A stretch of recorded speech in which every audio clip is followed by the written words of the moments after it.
Hello दोस्तों, आप सभी का स्वागत है पूजा तिवारी ऑफिशियल पर। आज मैं आप लोगों को बहुत ही खूबसूरत सा गांव देहात में गाया जाने वाला उठान गीत सुना रही हूँ।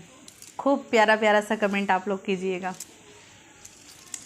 पहिले पहिले हम गवने आए, पियवा मोर समझावई लागे, राजा मोर समझावई लागे हो।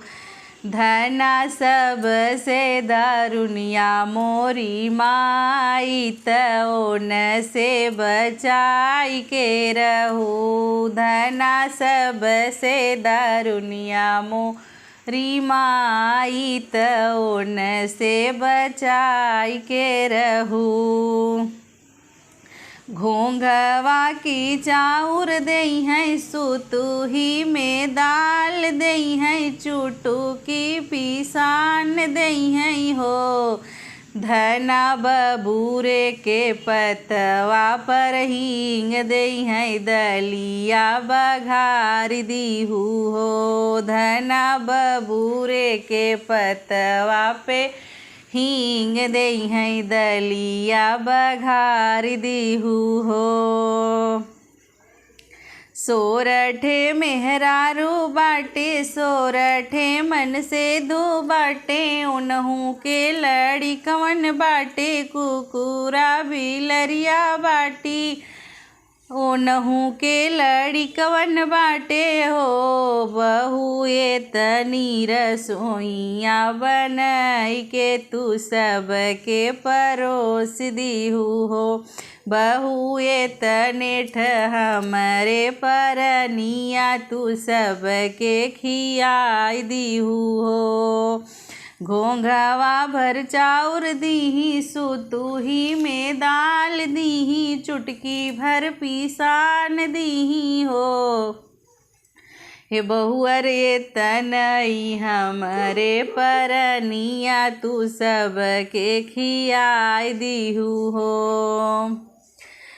चुटकी भर पिसान बनैन और दाल बनैन, सब कुछ बनैली हो। सासू धीरे धीरे मुड़वा धमाकई, परोस के खियाई दे तू हो। सासू धीरे धीरे मुड़वा धमाकई, परोस के खियाई दीहू हो।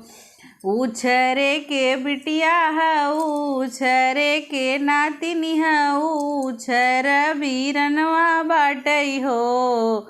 बहुअर ये तनी बोलिया तूहू बोलू, उछरई देखाई दीहू हो।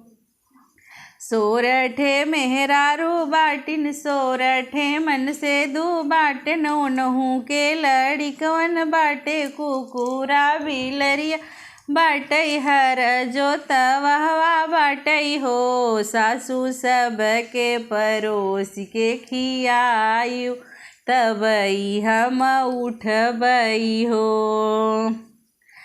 सासू सबके परोस के खियायु, तबई हम उठबई हो।